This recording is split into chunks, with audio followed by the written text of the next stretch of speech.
오늘도 주님의 은혜와 평강이 우리 성도들과 가정에 함께 하시기를 주의 이름으로 축원합니다. 오늘 본문의 미가서는 사마리아와 예루살렘에 대한 하나님의 죄악에 대한 심판의 메시지입니다.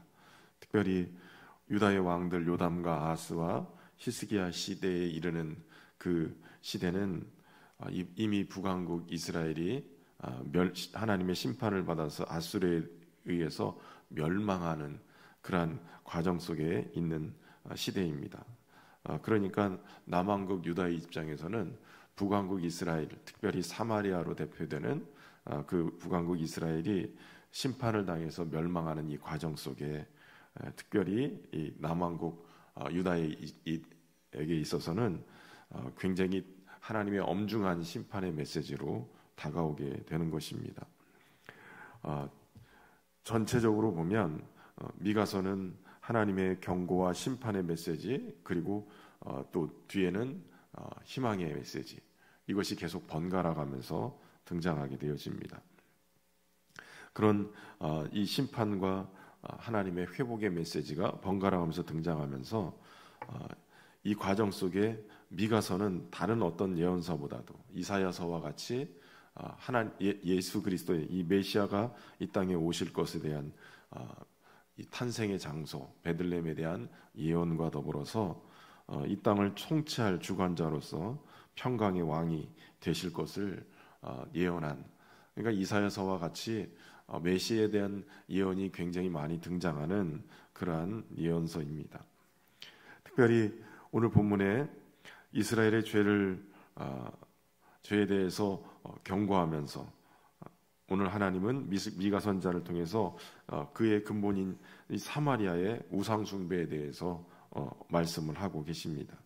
이 사마리아의 우상 숭배는 솔로몬 왕 이후, 다윗의 아들 이 솔로몬 왕 이후 이스라엘이 북과 남으로 갈라지게 되죠. 북이스라엘은 여로보암이 통치하게 되고, 그 여로보암이 북이스라엘의 10지파를 데리고 독립하면서 남과 북이 갈라지게 됩니다. 그런데 문제는 이 예루살렘에 성전이 있었기 때문에 이 예루살렘으로 백성들이 절기를 지키기 위해서 내려가다 보면 그러면 북왕국 이스라엘의 정통성에 문제가 생겨버려요. 그래서 민심이 그쪽으로 쏠리고 백성들이 그쪽으로 쏠릴까봐 이 북왕국을 다스리는 여로보암이 백성들이 절기를 지키러 예루살렘에 올라가지 못하도록 이 사마리아에다가 그리고 이곳에다가 베델과 단에 이 금송아지를 가져다 놓고 그곳에서 애굽에서 우리를 인도해낸 신이다. 그래서 거기서 우상 숭배를 시작하게 되어진 겁니다. 그러니까 사마리아에서 이 수도를 정하고 이 베델과 단에서 금송아지를 섬기는 그 일은 사실 출애굽한 이스라엘 백성들이 가장 큰 범죄했던 첫 출발이 바로 이 금송아지 만든 것이었잖아요. 근데 그것을 다시 만들어 놓고 이런 우상 숭배를 하게 된 거예요. 하나님이 예비하신, 하나님이 또 지정해 주신 예루살렘이 아니라 그들 마음대로 이 예배 처소도 옮겨 놓고, 그것도 심지어는 하나님이 가장 하지 말라고 하는 새긴 우상을 만들어 놓고, 그리고 우선 우상 숭배를 하는 일이 벌어졌어요. 그걸로 인해서 그때부터 우상 숭배의 죄악의 길을 걷게 되고, 영적인 타락은 결국은 그 땅에 있는 하나님의 백성들이 하나님을 향한 그러한 마음들을 쉽게 만들었어요. 그리고 그것으로 인해서 사회의 정의가 무너지게 됩니다. 온갖 폭정과 탄압과 시기와 착취가 일어나게 되는 거예요. 하나님을 떠난 마음에서부터 모든 것들이 문제가 생기게 됩니다. 결국 우상 숭배로 인해서 사마리아는 하나님의 엄중한 심판을 받게 되죠. 그 심판의 도구가 바로 아수르였어요. 아수르가 이 사마리아를 침략하고 결국은 이 사마리아의 지대가 6절 말씀에 보면 그게 드러난다 이렇게 얘기했는데, 결국은 기초가 다 드러난, 성읍으로서의 기능이 다 마비가 되고 멸망하게 되는, 폐허가 되는 상황이 됩니다. 돌무더기 같게 되고 포도 동산에 이 식물 동산이기 때문에 다 갈아엎은 그러한 상태를 얘기하는 것이에요. 그것으로 인해서 우상이 다 부서지고 음행의 값이 다 불살라지는 하나님의 심판이 임하게 되는데, 여러분, 현대적인 의미에서 우상은 어떤 것을 얘기할까요? 물론 가서 여러 가지 우상들을 직접 숭배하고 이러는 일도 있겠지만, 그러나 그 우상들이 아니라 오늘 우리의 마음을 차지하고 있는 하나님보다도 우리의 마음과 뜻과 또 힘을 다 쏟을 수 있는 곳이 있다면 그것이 우상을 예비하고 있는 것과 같다라는 거예요. 하나님을 사랑하지 않고 있다면 우리의 사랑은 다른 것에 지금 향하고 있는 것이에요. 하나님께서는 하나님보다 더 사랑하는 것, 이것이 우상이라고 말씀하시는 거죠. 우리 안에서 이런 우상, 하나님보다 더 사랑하는 것들을 제거해 버려야 하나님 앞에 또 하나님만을 섬길 수 있는 그러한 은혜가 우리 안에 주어지게 되는 것입니다. 특별히 예수님을 믿는다고 하면서도 신앙생활을 한다고 그러면서 여전히 우리 안에 이 우상 숭배와 같은 그러한 점을 친다든지 이런 주술적인 미신을 가지고 있고, 신앙생활을 하면서도 신앙적인 어떤 관점이 아니라 생각은 계속 세속적인 그러한 생각을 가지고 있거나, 하나님의 어떤 주권이나 이 능력에 대한 불신앙을 기본으로 깔고 있는 여러 가지 것들, 물질적인 것들, 또 그 돈이나 이런 것에 대한 집착, 이런 것 또한 우상이라고 볼 수 있는 것이에요. 그것 또한 하나님을 떠나게 되는 그러한 원인이 되기 쉽기 때문에 그렇습니다. 그리고 삶의 어떤 가치나 방향, 이것은 어떤 철학적인 거나 사회주의, 공산주의 같은 하나님이 없다라고 얘기하는 그런 것들도 가만히 보면, 여러분, 북한의 김정은 정권 보면 이 김일성 이 3대 부자의 이 우상 숭배잖아요. 공산주의, 사회주의라고 얘기하면서 신이 없다고 하면서 실제로는 그 김정은이 신인 거예요. 똑같이 그들도 이 우상을 숭배하는 그러한 모습이에요. 이스라엘 전체가 하나님의 계명을 버리고 다른 신을 섬기는 것, 그것이 결국은 종교적 타락이 사회적 타락으로 가게 되고, 결국 사회를 지탱하는 기본적인 그 양심의 문제, 이것이 부패가 되면서 문제가 되는 것이에요. 그리고 앞장서서 사회 지도층들, 왕과 또한 이 지도자들, 이들이 타락하게 되어지는 거예요. 결국 그것이 하나님의 율법을 무시하고 정의가 실현되지 않으니까 결국은 나라가 엉망이 돼버리는 거예요. 오늘 선거날인데 기도하시고 잘 택하셔서 찍으십시오. 기도하면서 또 택하실 뿐만 아니라 앞으로의 어떤 정국이 펼쳐질지 모르지만 잘 또 펼쳐지기 위해서 기도하시면서 또 그렇게 주권을 행사하셔야 됩니다. 어디를 찍어야 될지 모르겠다, 그럼 저를 찍어주세요. 여러분, 이게 굉장히 중요한 거예요. 그냥 모른 척하고 투표를 안 하거나 이러는 것보다는 최선을 다하셔야 되는 거죠.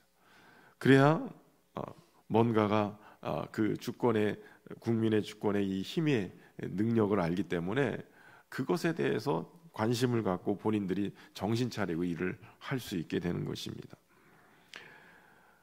뿐만 아니라 위하여 기도해야 됩니다. 기도하지 않고는 되지 않아요.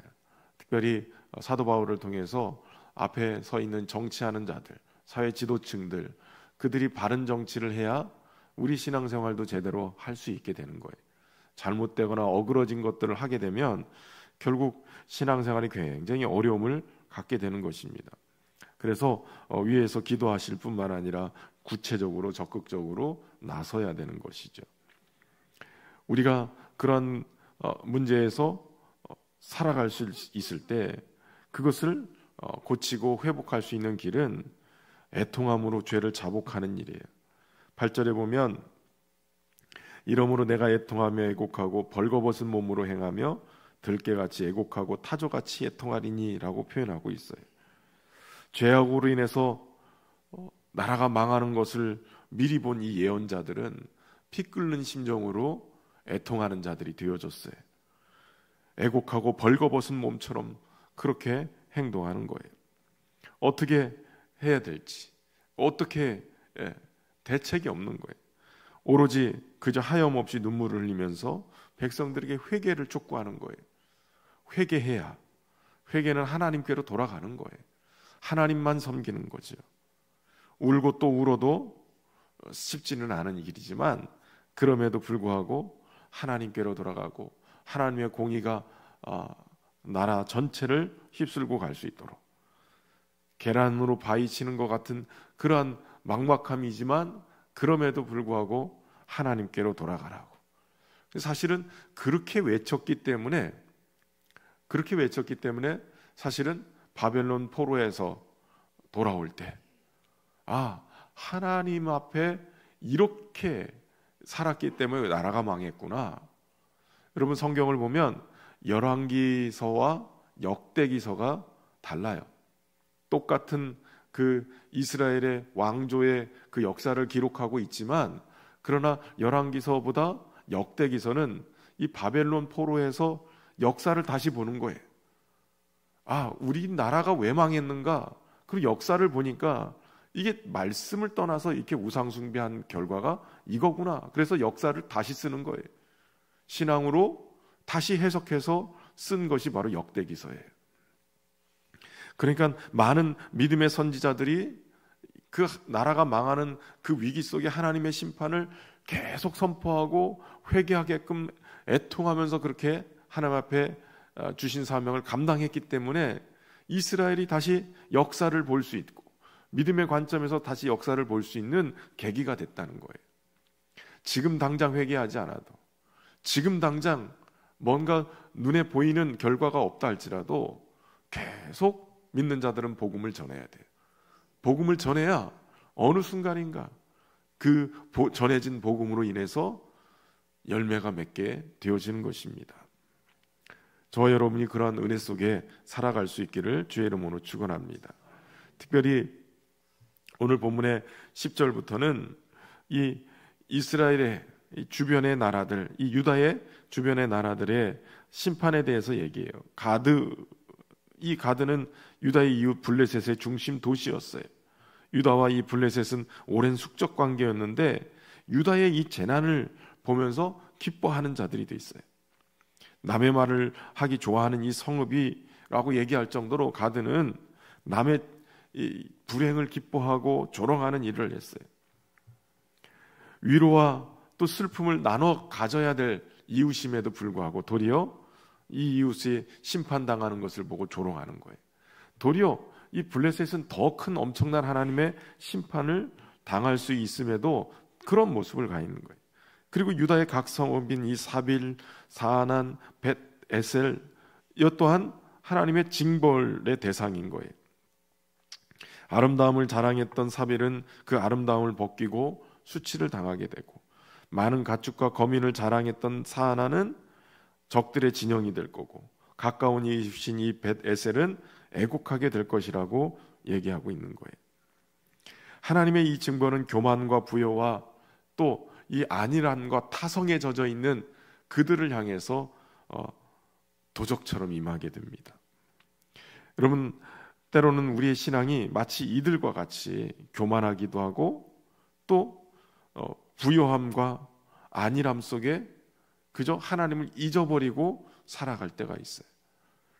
하나님을 잊어버린 그러한 백성들에게 하나님은 그 풍요와 아름다움 또 그 형통함, 이것을 통해서 하나님을 떠난 인간들에 대한 이 심판을 말씀하면서 정신 차리라고 얘기하는 거예요.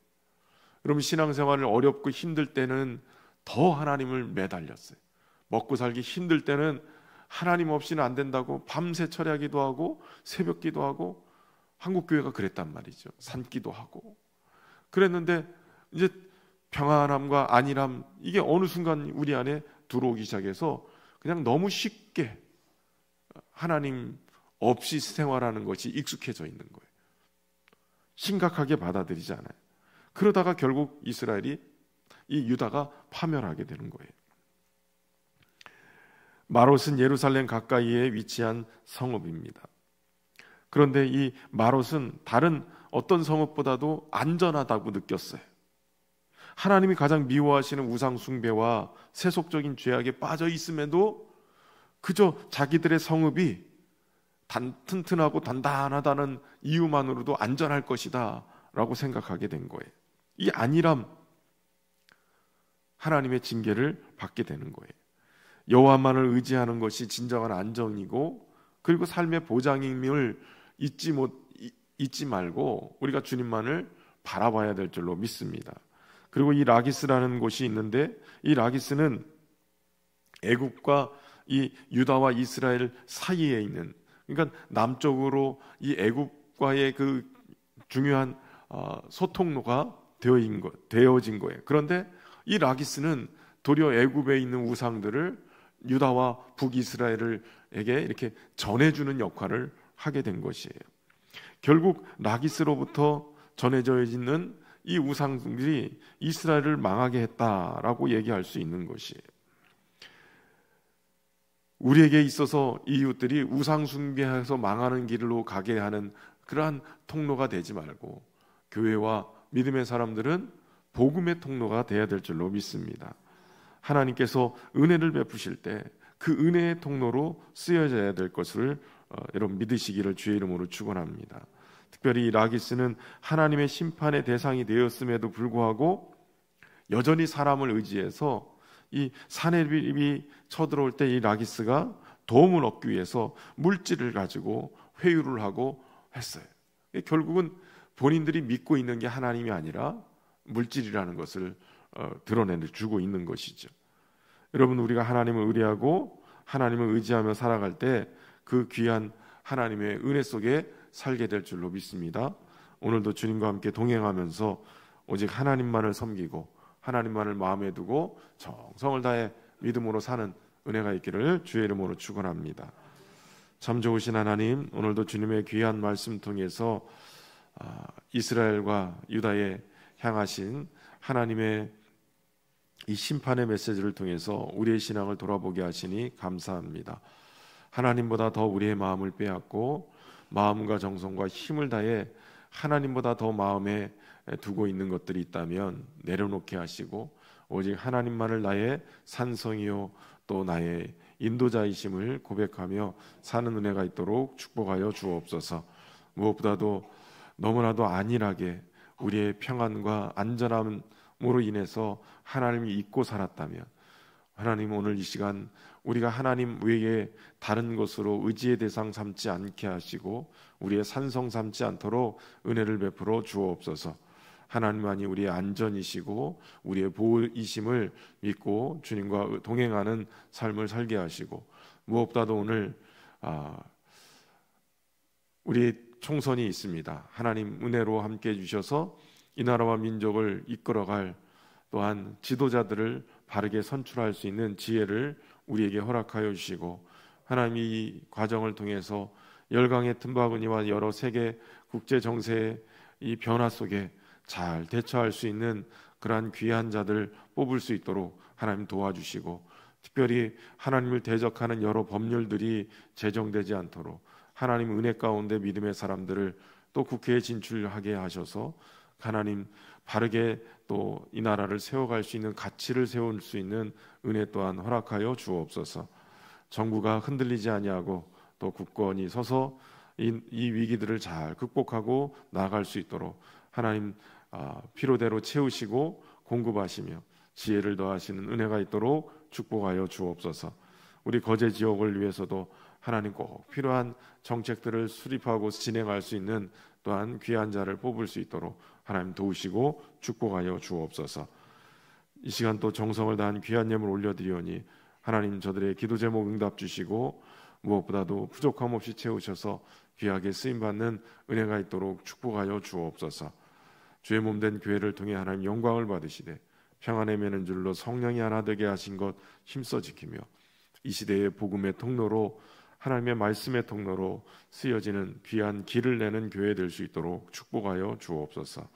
예수님의 이름으로 기도하옵나이다. 아멘. 하늘에 계신 우리 아버지, 아버지의 이름을 거룩하게 하시며 아버지의 나라가 오게 하시며 아버지의 뜻이 하늘에서와 같이 땅에서도 이루어지게 하소서.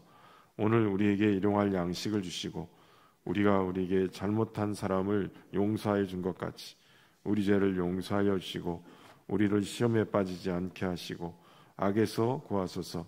나라와 권능과 영광이 영원히 아버지의 것입니다. 아멘.